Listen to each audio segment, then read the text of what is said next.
بندہ جس سے پیار کرتا ہے نا وہ بندہ کبھی کبھی پھر پیار کا فائدہ ناجائز بھی اٹھاتا ہے، کبھی کبھی یہ بھی نقصان لوگ کرتے ہیں۔ پہلی بات تو یہ کہ جب پیار ہو جائے تو اس کا فائدہ جائز بھی نہیں اٹھانا چاہیے۔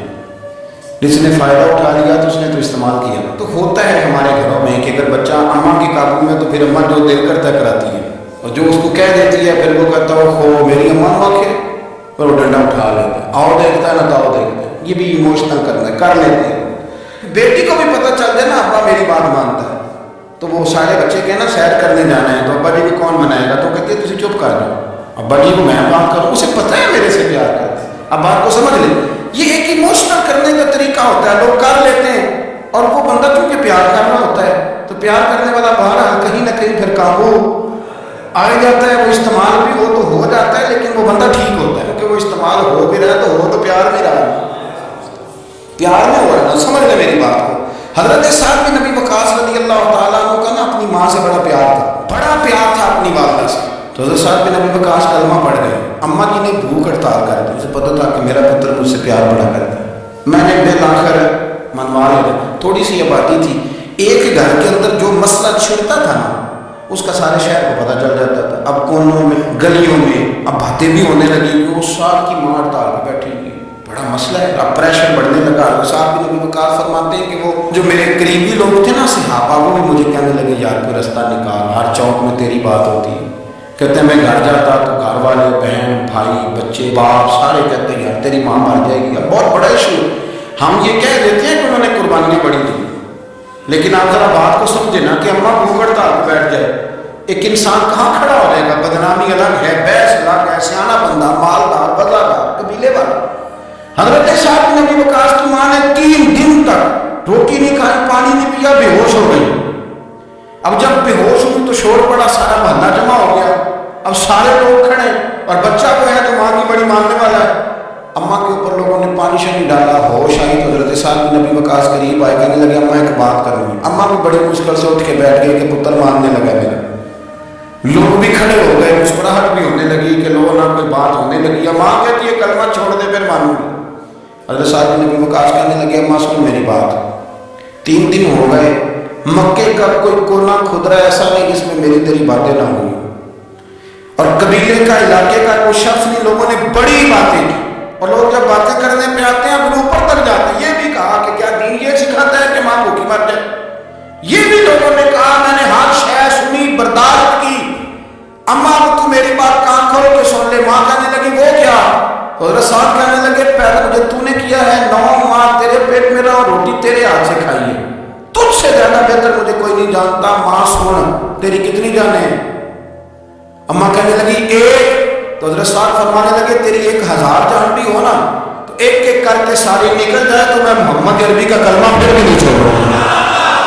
ختم ہو گئی بات۔ یہ کیا بات؟ وہ کچا دال للاری والا جڑا چڑھدا تے لیندا رہندا، اے عشق تیرے دا رنگ محمد جدوں چڑھ جائے پھر نہیں رہندا۔ یہ کیا بات؟ اماں تیری 1000 جان بھی ہو، روٹی کھانی ہے تو کھا، نہیں کھانی تو نہ کھا۔ یہ لفظ کہتے ہیں حضرت صاحب بن نبی وقاص رو پڑے، آنسو آ گئے، لفظ کہہ کے باہر نکلے، مجمع چھٹ گیا، جس نے جو مطلب لینا تھا لیا، جس نے جو کہنا تھا اس نے کہا۔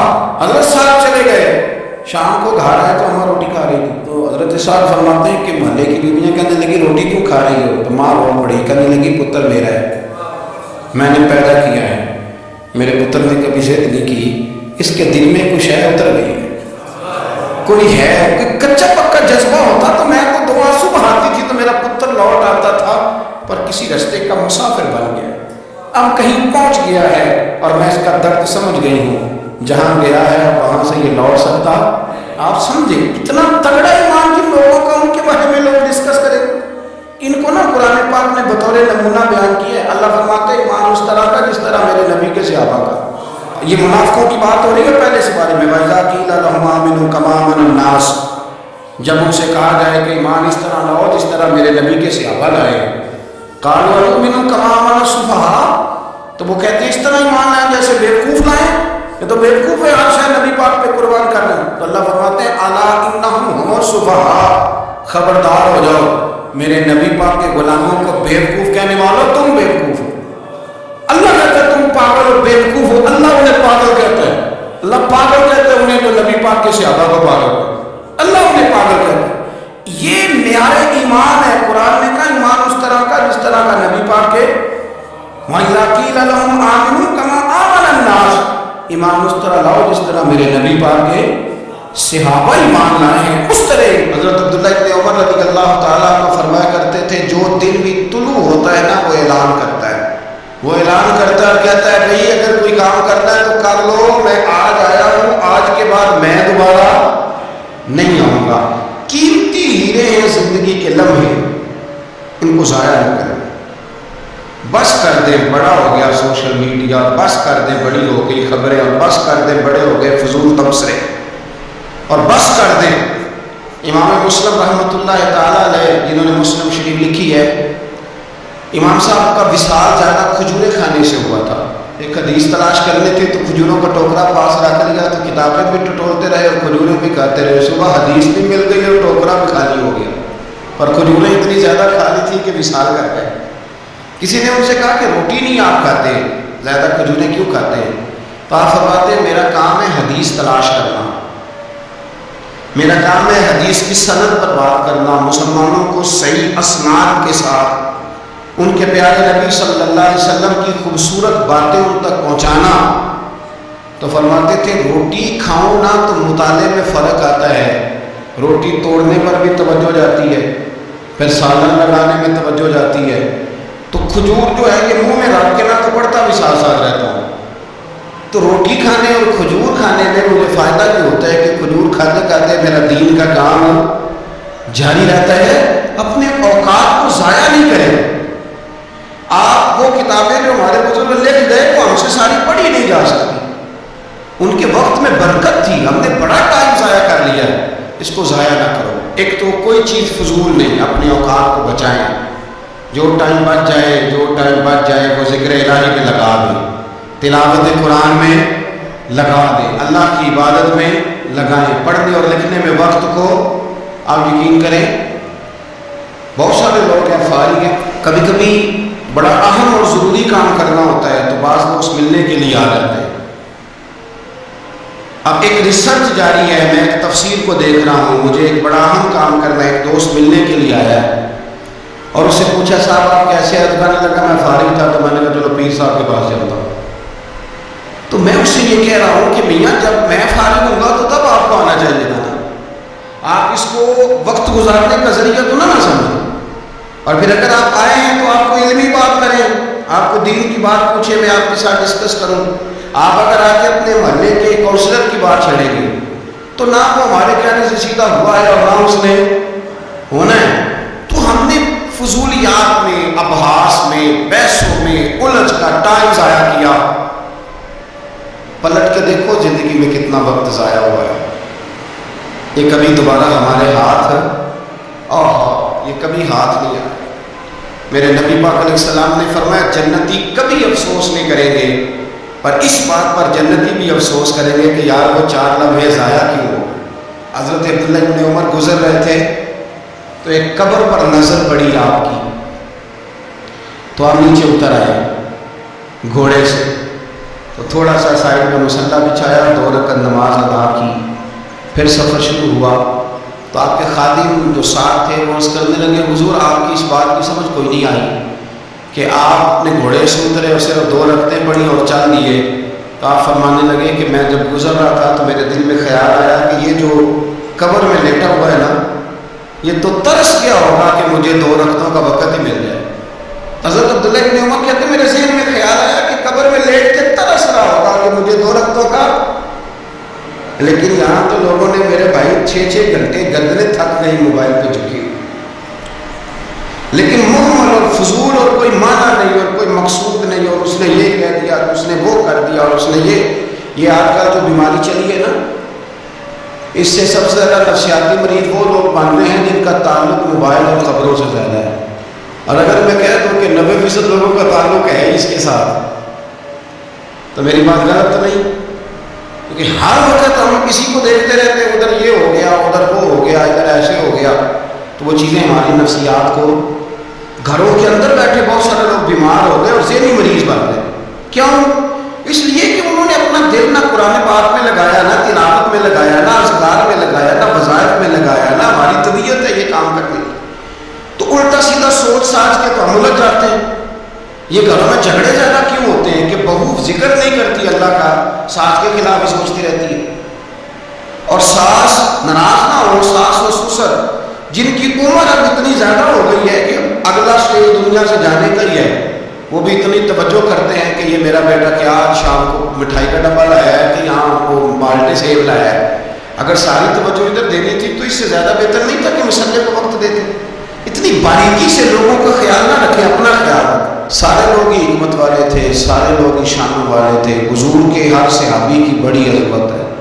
کیا شان ہے جناب صدیق اکبر کی، اور کیا مرتبے ہیں حضرت فاروق اعظم، اور کیا کمال ہے حضرت عثمان غنی کا۔ لیکن چونکہ ہر پھول کی اپنی خوشبو ہوتی ہے، جو دانائی، جو علم، جو فقاہت، جو اسلوب اللہ نے مولا علی شیر خدا کو عطا فرمایا تھا، جو شان اللہ نے مولا کائنات کو عطا فرمائی تھی، وہ تو حدیث آپ نے کئی دفعہ سنی ہوگی کہ حضور نے فرمایا میں علم کا شہر ہوں اور علی اس کا دروازہ ہے۔ میں آج آپ کو ترمذی کی ایک اور حدیث سناتا ہوں۔ نبی پاک علیہ السلام نے فرمایا انا دار الحکمت، انا دار الحکمت، انا دار الحکمت۔ کیا خوبصورتی ہے اور کیا شان ہے میرے نبی پاک کی۔ حضور فرمانے لگے میں حکمت کا گھر ہوں، میں حکمت کا گھر ہوں، انا دار الحکمت وعلی بابھا، میں حکمت کا گھر ہوں اور علی اس کا دروازہ ہے۔ علی اس کا دروازہ ہے، اس گھر کا جو گھر ہے حکمت کا خود رسول پاک کی ذات ہے۔ تو حضرت مولا علی شیر خدا کرم اللہ تعالیٰ وجہ اور کریم کو اللہ تبارک و تعالیٰ نے حکمت عطا فرمائی، دانائی عطا فرمائی، اللہ نے شانیں عطا فرمائی، ان کو اللہ تبارک و تعالیٰ نے مرتبوں سے نوازا۔ اچھا ہمارے یہاں یہ بھی ہوتا ہے کہ جو پہلوان آدمی ہوتا ہے نا میدان میں لڑنے والا پہلوان، وہ اکثر سیاح نہیں ہوتا الا ماشاء اللہ، جو کہ پہلوان جو ہوتا ہے وہ کئی دفعہ عقل مندی والا معاملہ فیصلہ نہیں کرتا، لیکن حضرت علی کا کمال یہ ہے کہ ان سے بڑا دلیر بھی کوئی نہیں اور ان سے زیادہ سیاح بھی کوئی نہیں۔ حضرت علی شیر خدا اتنی شانوں اور مرتبوں والے آدمی تھے کہ دلیری بھی سب سے زیادہ، عقل بھی۔